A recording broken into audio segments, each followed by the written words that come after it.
If you've been paying attention over the last few months, you may have picked up on me talking about being more mobile. In the spirit of being more mobile and in the spirit of talking about camera gear, because people love camera gear, let's talk about my most minimal time-lapse kit. This is the type of kit that's really useful for when you're doing, for example, a city trip. You don't know when you're going to be back there next time. You don't want to get way down, you've got a ton of ground to cover, but you don't want to miss an opportunity just in case the sky's nice or the sunset's nice or the clouds are great. So what's the minimal amount of gear that you need to still shoot the highest possible quality time lapses without getting weighed down?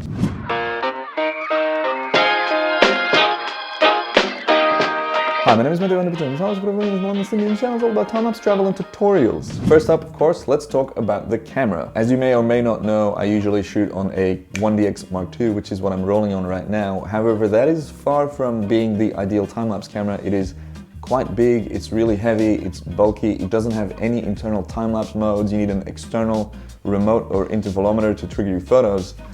In my opinion, being a Canon shooter, keep that in mind, the best time-lapse camera that you can get is the 6D Mark II, which is a camera that adds more megapixels, a flip and a touchscreen. It's got Wi-Fi, NFC built in, it's got a great battery life, it's decent enough in low light, the price point's good, the weight is good. I have two of these, I use them for all my commercial time-lapse shoots, and I really love this camera. It's one of those things, it got a lot of hate when it got released, but when you use it in real life, it turns out to be actually a really decent tool. So, in my opinion, being a Canon shooter, this is a no-brainer. The 6D Mark II is my go-to time-lapse camera. Up next, the glass. It makes sense that if you want to shed some weight and you want to go as lightweight as possible, that you go with a zoom lens, because it allows you to shoot both wide and tight. Now, it might be a surprise to a lot of people that I use the 24-70 f4, not the 2.8. And the reason I use the f4 is because I've got a whole list. I actually made an entire video about this lens because I love it so much. It's lightweight, it's affordable, it's got a 77mm filter thread, which is the same as my 70-200 and my 16-35. It's got a great stabilizer because every now and then you want to shoot some video, or when you're shooting handheld hyperlapses, that stabilizer comes in really handy as well. It's really sharp, wide open, it's got a dedicated macro mode. On top of all that, it's got Canon's famous weather sealing, and it is built like a tank. All these things add up to it being, in my opinion, the best all-around lens that you can choose if you want to go super minimal. Up next, the legs, the tripod. Depending on exactly how mobile I want to be, I will either bring a small tabletop tripod or a regular size tripod. This is the Manfrotto B3 carbon fiber, super lightweight, decent enough when it comes to being sturdy. This thing's super sturdy, carries a ton of weight, but of course, you gotta find the right spot to put it on, whereas with this one, you can still shoot over railings and all that. Keeping in mind, every now and then when you visit a tourist attraction, you're not allowed this thing, but you might be allowed this thing. So yeah, it really depends on where you plan on going that day, and again, how much weight and how big your bag is, I guess, as well. Having a sturdy tripod is really quite necessary because the smallest amount of wind can make your tripod shake. Now, what if you're out and about, you're traveling, and you want to make a travel film or a cinematic compilation or something? Imagine the weather's really bad and you're just not getting the shot that you need for your travel film, and you don't know when you're going to get back there next, but you still really need that cinematic footage to complete your edit. Then let me tell you really quickly about today's sponsor, Storyblocks. Storyblocks is a website where you can get studio quality video clips both in HD or 4K, After Effects templates, motion backgrounds, and much more. If you're not sure if this is useful for you, then let me tell you this story. I'm going on a trip to the United States soon on an astrophotography mission. We'll be hitting up a bunch of national parks, and I'm going to be making a great travel film out of that, I hope. I'm not going to bring a drone with me because that's not the focus of the trip. I still really want to have drone footage, but then on top of that, I'm not allowed to fly my drone in any national parks. Any B-roll or any other cinematic content that I can't get myself, I can most likely find on Storyblocks and use it to elevate my travel film. Another quick example, say you're working on a corporate video for a small budget startup. You need a specific shot, but everything you find online is too expensive. Because of Storyblocks' great pricing model, chances are really high you will find the footage that you're looking for, and it'll fit well within your budget. If you'd like to learn more about Storyblocks, or if you just want to support me and the channel, you can click the link in the description down below. Now back to the gear, shall we? Storage. I use both SanDisk and Lexar. I'm looking at a couple other brands, but SanDisk and Lexar is what I'm using right now. Pretty happy with it. Keep in mind that all storage eventually will fail. Chances are higher that it'll fail if it's a cheap or a knockoff brand, so watch out with what you're buying.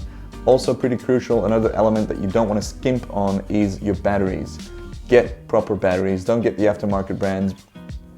It's just storage and batteries, like they can really mess up your shot. Imagine you're shooting a once in a lifetime thing and your photos are corrupted, or one photo is corrupted and your sequence ruined, or mid-shoot the battery craps out on you and you know, your day and your week and your month might be ruined because you decided to save a few dollars. So don't save those few dollars, save up a little bit more and get reputable brands for both your storage and your batteries. Now finally, accessories. To get the most beautiful, most cinematic looking time-lapse footage, you want to drag your shutter, which means that you're going to extend your shutter speed to half the interval. So if you're shooting with a 3-second interval, 3 seconds between every photo, you're gonna wanna have your shutter speed at 1.5 seconds.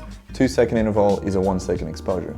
Now when you're shooting in bright daylight, that is too bright. You can't stop your lens down enough. You can't close the aperture enough to allow your settings to drag that shutter. I don't know if that makes sense, I hope it does.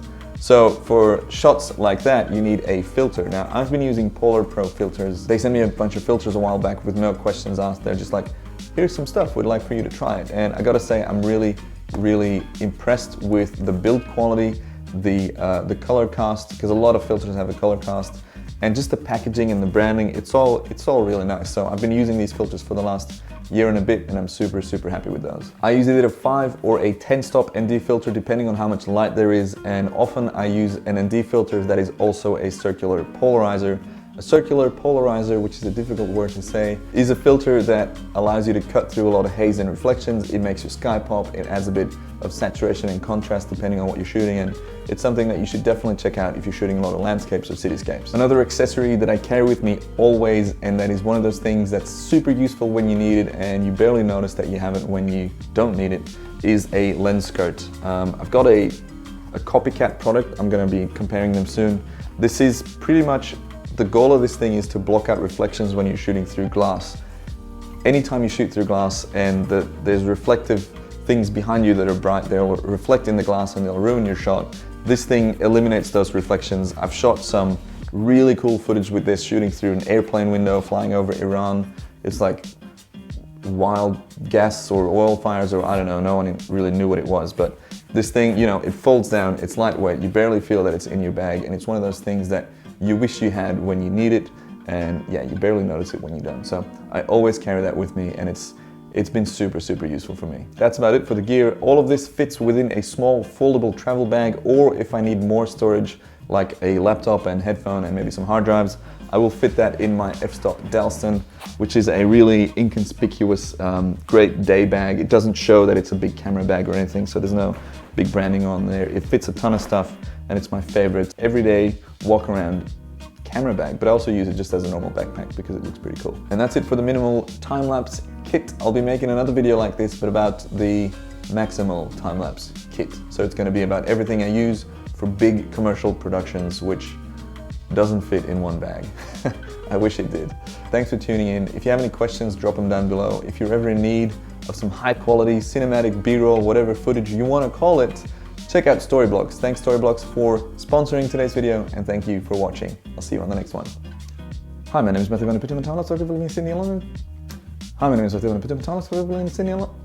Hi, my name is Matthew Vandeputte, Hi, my name is Matthew Vandeputte, not going well, this one. Hi, my name is Matthew Vandeputte, I'm a time-lapse photographer in London, Sydney, channels all about time-lapse travel and teaching. Damn, the last word.